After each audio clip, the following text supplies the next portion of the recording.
Hola, ¿qué tal? Muy buenas tardes. Esta es la presentación del proyecto final de la materia de Historia de la Educación. Es la línea del tiempo realizada por nuestro equipo que está conformado por Elías Barrera Aldo, García Olivares Carlos Jesús, González Lascano Jorge, Hernández Hernández Brenda, Melo Morán Abigail Mariana, Ramírez Rosas Estefanía y Viguera Saldana Ricardo Miguel. Empezamos con la presentación. Bueno, el primer tema con el que empezaremos esta línea del tiempo será la organización política, económica y social en Roma. La historia de Roma se comprende de 14 siglos, desde su origen en el año de 754 a.C. hasta la muerte de Justiniano en el 565 después de Cristo. En cuanto a las materias o lo que se enseñaba en las instituciones de la educación romana, estaba el griego, Homero, retórica, filosofía, música y deporte. Después de este evento nos enfocamos en la educación arcaica que va desde el siglo 8 hasta el siglo 6 antes de Cristo. Aquí nos hablan Homero y Hesíodo. En sus obras más principales se habla sobre un ideal de educación, el cual parte del concepto de Kalokagatia. Está inspirado en los dos primeros nombres mencionados, que es Homero y Hesíodo. Después continuamos con la educación durante la República. En este tema ocurre cuando ascienden la clase plebeya al poder político, y en este caso empiezan a existir las primeras escuelas en Roma que surgen a mediados del siglo IV. La educación femenina en cada momento de la educación tiene un punto muy importante que lo mencionamos aquí en nuestra línea del tiempo. Las mujeres realizaron por primera vez sus estudios superiores en Argentina de la década de 1880. De acuerdo, Argentina es el país donde se crearon las primeras instituciones de educación media para mujeres y aparte las escuelas normales. Continuamos con el pensamiento pedagógico Seneca. Este pensamiento priorizó la filosofía práctica, la ocupó para evitar la especulación pura y la búsqueda del pragmatismo y el eclecticismo, priorizando más que nada esa filosofía. Nos vamos con nuestro primer personaje, que es Ciarrón. Vive en la época de 106 a.C. y muere en el 43 a.C. Su nombre completo, Marco Tulio Ciarón. Fue un jurista, político, filósofo, escritor y orador romano. Es considerado uno de los más grandes retóricos y estilistas de la prosa en el latín de la República Romana. Sus principales obras de este personaje sería Mi credo pedagógico, que lo publicó en 1867, Escuela y Sociedad, que lo publicó en 1899, Democracia y Educación, que se publica en 1916. En el siguiente recuadro podemos ver la importancia de la educativas y el pensamiento pedagógico. La teoría de la educación incluye muchas ramas, como nos vamos con el siguiente personaje. Tocamos el tema de Lucio Anneo Seneca, época de 50 después de Cristo al 65 después de Cristo. Él escribió una infinidad de cuestiones. Su aportación principal tuvo lugar en el terreno de la ética, tratando de prescribir las normas y los modos en los que las personas actúan. Sus estudios de este personaje refieren a las dimensiones simbólicas que han empleado diferentes términos para aludir a ese marco de carácter cognitivo. Van construyendo los docentes sobre lo educativo y influye una forma de actuar en las escuelas, y aparte de todo eso se nutre del conocimiento científico que se logra obtener de esos ejercicios. En cuanto a sus obras sucede algo muy interesante, ya que sus 10 tragedias son el fruto de una actividad creativa independiente que ejerció a lo largo de su vida. pero en especial su periodo intermedio de la educación de Nerón. Aparte de que él era un gran aficionado del teatro y de la declamación. Este personaje tuvo una gran importancia en las prácticas educativas y en el pensamiento pedagógico posteriormente. Séneca contaba con una salud enfermiza ya que él padecía asma desde su infancia y él aludía que no se suicidaba ya que para él la idea de la incapacidad de su padre de soportar su pérdida sería muy grande. Se podría decir que nada más estaba. Nos vamos con el siguiente personaje. Tocamos el tema de Lucio Anneo Séneca, época de 50 después de Cristo al 65 después de Cristo. Él escribió una infinidad de cuestiones. Su aportación principal tuvo lugar en el terreno de la ética, tratando de prescribir las normas y los modos en los que las personas actúan. Sus estudios de este personaje refieren a las dimensiones simbólicas que han empleado diferentes términos para aludir a ese marco de carácter cognitivo. Van construyendo los docentes sobre lo educativo y influye una forma de actuar en las escuelas y aparte de todo eso se nutre del conocimiento científico que se logra obtener de esos ejercicios. En cuanto a sus obras sucede algo muy interesante ya que sus 10 tragedias son el fruto de una actividad creativa, independiente que ejerció a lo largo de su vida, pero en especial su periodo intermedio de la educación de Nerón. Aparte de que él era un gran aficionado del teatro y de la declamación. Este personaje tuvo una gran importancia en las prácticas educativas y en el pensamiento pedagógico posteriormente. Séneca contaba con una salud enfermiza ya que él padecía asma desde su infancia y él aludía que no se suicidaba ya que para él la idea de la incapacidad de su padre de soportar su pérdida sería muy grande. Se podría decir que nada más en el 4 antes de Cristo, fallecimiento de Herodes I el Grande. El 6 Judea se convierte en una provincia del Imperio Romano y en el 14 Tiberio se convierte en el emperador de Roma.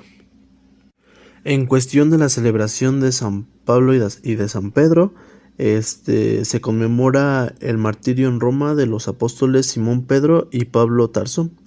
Se celebra el 29 de junio y es de las mayores celebraciones religiosas para los cristianos y católicos. Proseguimos con las primeras comunidades cristianas en el siglo II.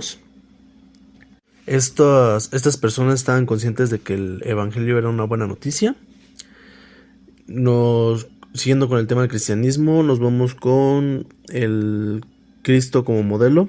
Aquí nos mencionan que todo en Cristo es amor y que aparte es la perfecta verdad y la alegría. Pasamos con el ideal más grande del cristianismo, que quiere decir que confía en que todo poder es del Dios único. Continuamos con el impulso de la constitución de otras escuelas. En este punto de la historia, la educación aparece por primera vez en la Constitución, que se llama Derechos del Hombre, que fundan la República en el texto de 1857. Proseguimos con el tema de las escuelas catecumenas, que se abarca en el año 150. Aquí nos enteramos que las personas que van en esta escuela que se llaman catecumenos son las personas que están estudiando o están siendo como adentrándose a las doctrinas y a los misterios de la fe católica con el fin de poder recibir su bautizo. Nos pasamos con los catequistas en el año 180.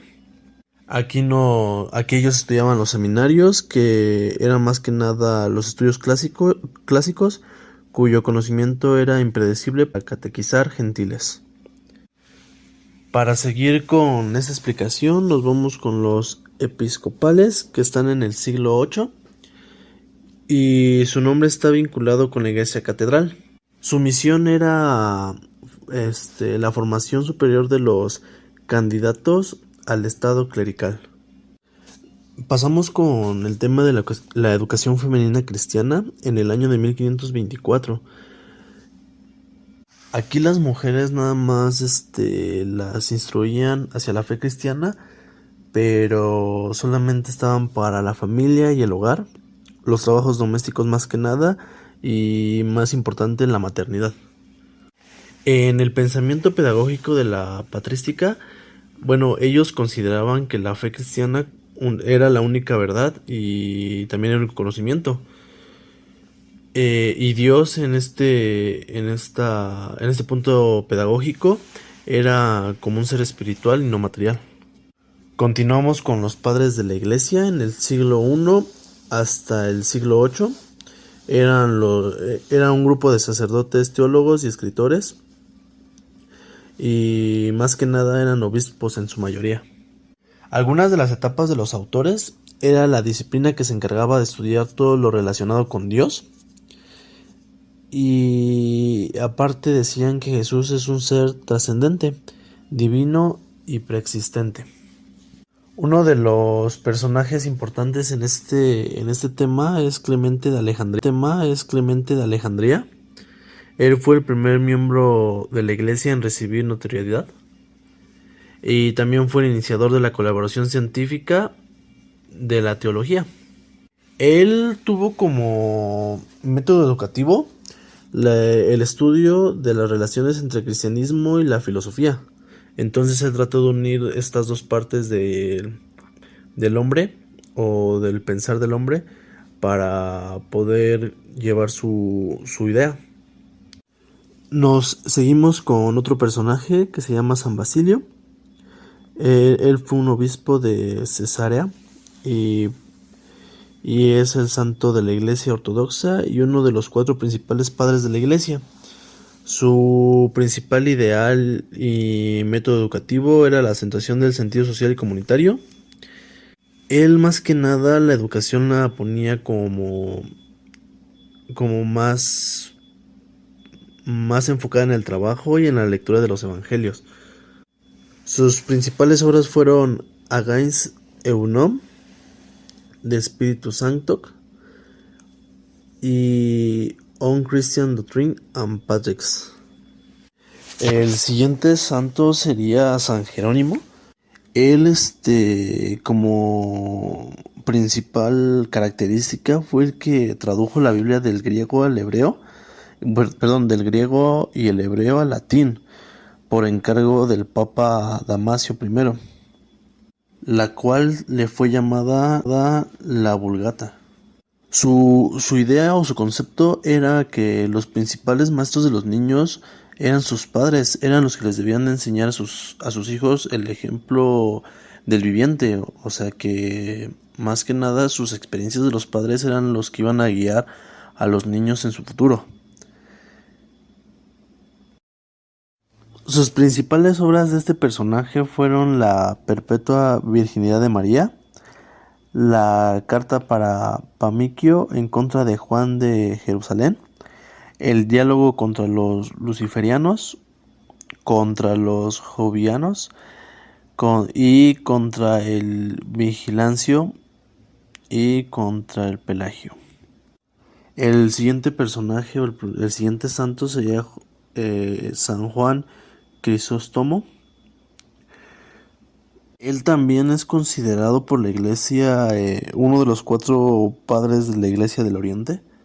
Y sus principales obras fueron los tratados ascéticos, homilias sobre la primera carta de los Corintios, homilias sobre el Evangelio de San Mateo, homilias sobre el Evangelio de San Mateo 1:45, sobre el sacerdocio, la primera explicación de la Eucaristía y la defensa de Eutropia. Aquí él decía algo parecido que el personaje anterior. Él también decía que los padres era su misión moldear las almas de sus hijos conforme a las enseñanzas del Evangelio. Aquí ya nada más la diferencia era que los padres se tenían que basar en el Evangelio, y es un poco diferente a lo que decía el personaje anterior, que decía que los padres, conforme a la vivencia, le tenían que enseñar a los hijos. El siguiente santo sería San Agustín, el escritor, el teólogo y el filósofo cristiano. Después de su conversión fue obispo y al norte de África se dirigió una serie de luchas contra él dirigió una serie de luchas de los maniqueos, los donistas y el pelagianismo. En el siguiente recuadro podemos ver que dentro del ejercicio de la docencia y del contexto educativo, la psicopedagogía se fundamenta más en el conjunto de herramientas teóricas y metodológicas que le permiten al docente asimilar y comprender los contenidos de las diferentes disciplinas para interpretar o transformar saberes de enseñanzas, de ahí su importancia dentro del contexto educativo. En cuanto a la educación femenina cristiana, se basaba en el libro de los Principios del siglo XI, escrito por Juan Luis Vives, como base de la educación de María I de Inglaterra. La educación femenina es un punto que desde siempre ha preocupado a los filósofos, a los pedagogos de oficio y en general a los pensadores de todos los tiempos. En cuanto a la organización política, económica y social, la dominante en la mayor parte de Europa occidental son los denominados estados modernos o la Edad Moderna. En sus rasgos más esenciales aparecen los estados modernos, en muchos casos se relacionan con la monarquía absoluta. Para proseguir con el otro recuadro, nos mencionan algunos de los acontecimientos más importantes dentro de la Edad Media, como lo fue la caída del Imperio Romano, la Carta Magna, la batalla de Hastings, entre otros. Se acaba la Edad Media y por ello sigue la Edad Moderna, que comienza alrededor del siglo XV o XVI. En cuanto a los niveles de esta educación, cronológicamente la primera forma era impartida por un órgano educacional. El monasterio estudiaba el capítulo anterior y luego la escuela episcopal o catedral, llamada así porque funcionaba junto a la catedral del obispo. Continuamos con otro tipo de educación, que es la educación monástica. Esta fue una forma de vida religiosa que su mayor apogeo fue durante la Edad Media, y aparte se desarrolló en los monasterios. En el oriente del monacato, fue fundado por San Basilio el Grande en el siglo IV y en el occidente por San Benito de Nurcia en el siglo VI. La siguiente educación es la educación palatina, y esta fue una escuela fundada por el emperador Carlomagno. Él la fundó en el palacio de su capital y fue durante el dominio del Renacimiento. Esta escuela, que era la escuela palatina, tenía como plan principal hacer renacer la cultura para fortalecer al imperio de Carlomagno. En cuanto a las escuelas catedralicias, estas eran institutos de origen medieval que se desarrollaban a través de las bibliotecas de los catedrales de Europa. Y su misión principal era formar a los superiores de los candidatos de la diócesis al estado clerical. En cuanto a la educación gremial o artesanal, bueno, en esta educación era cuando surge una nueva clase social que eran los burgueses, y que ellos más que nada eran los que iban a este tipo de escuelas, ya que a ellos se les ponía un carácter profesional, se les enseñaba un oficio al que se podía dedicar toda su vida para poder sustentar sus gastos, tanto individuales como familiares. Mientras la escolástica, ella se basaba en la coordinación entre la fe y la razón, que en cualquier caso siempre suponía una clara subordinación a la razón de la fe. En cuanto al surgimiento de las universidades, esto se da en la Edad Media, ya que fue una época estupenda para en el ámbito artístico y en el intelectual. Este periodo fue testigo del crecimiento de las instituciones educativas. un renacimiento de interés por la cultura antigua y un despertar del pensamiento teológico, el surgimiento de la ley y el desarrollo de la literatura vernácula fueron los principales pioneros para el surgimiento de las universidades.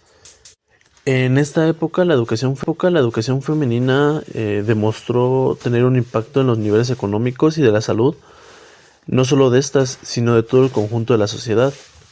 La tasa de mortalidad infantil de los bebés cuyas madres habían recibido una educación primaria es la mitad de los niños cuyas madres son literarias. En ese caso, la mitad de las niñas no recibían una educación más allá de las escuelas primarias. Se había calculado que cada año escolarizado añadían y aumentaban la esperanza de vida de las mujeres hasta un 15%.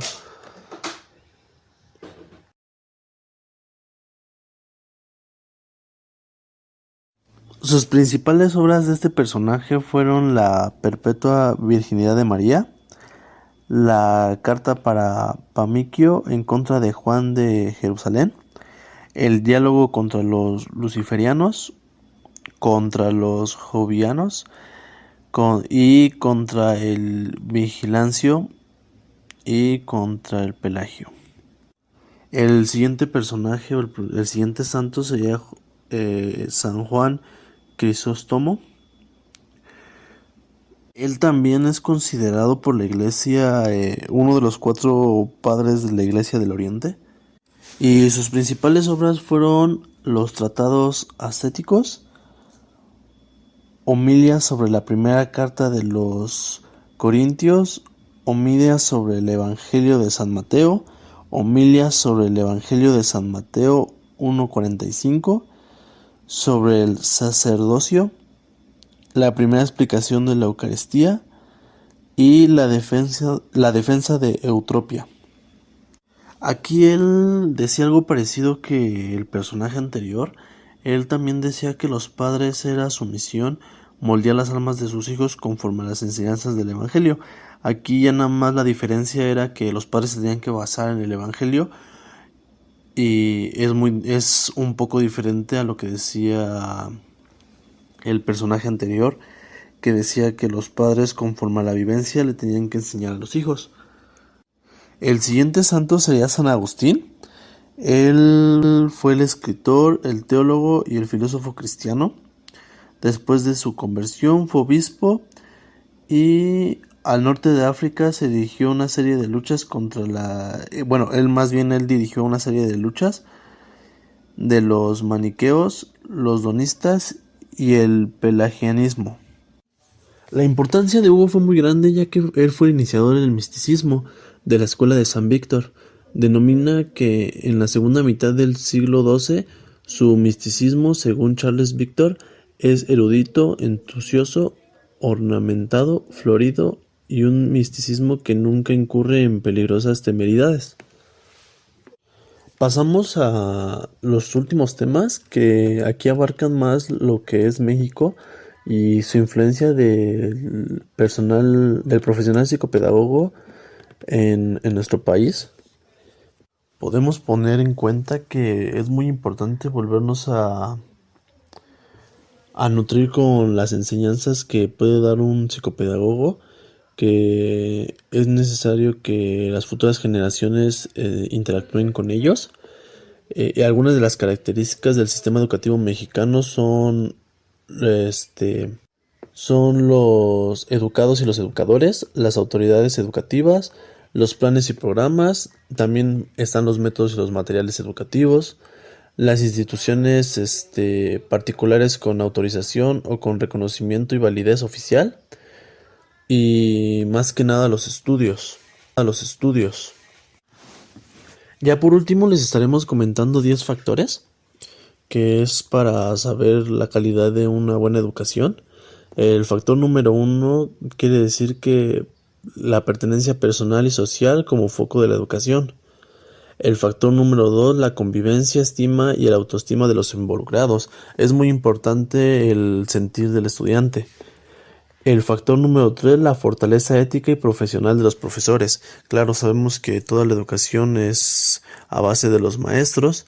Ellos son los encargados de transmitirles el conocimiento a los alumnos. Entonces, el profesionalismo y la ética de ellos es muy importante para una muy buena educación. No es todo, pero sí juega un papel muy muy importante. El cuarto factor es la capacidad de conducción de los directores y el profesional intermedio, ya que, bueno, sí, los maestros abarcan un cierto porcentaje para una buena educación, pero sabemos que arriba de ellos están los directores y entonces el modo de manejar la escuela también influye mucho en saber si una educación es muy buena en algún sitio.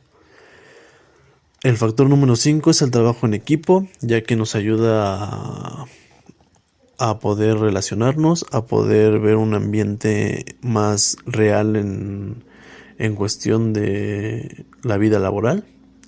El factor número 6 es alianzas entre las escuelas y otros agentes, ya sea que puede ser alguna beca, alguna actividad extracurricular o algo así para que no solamente todo se quede en la escuela.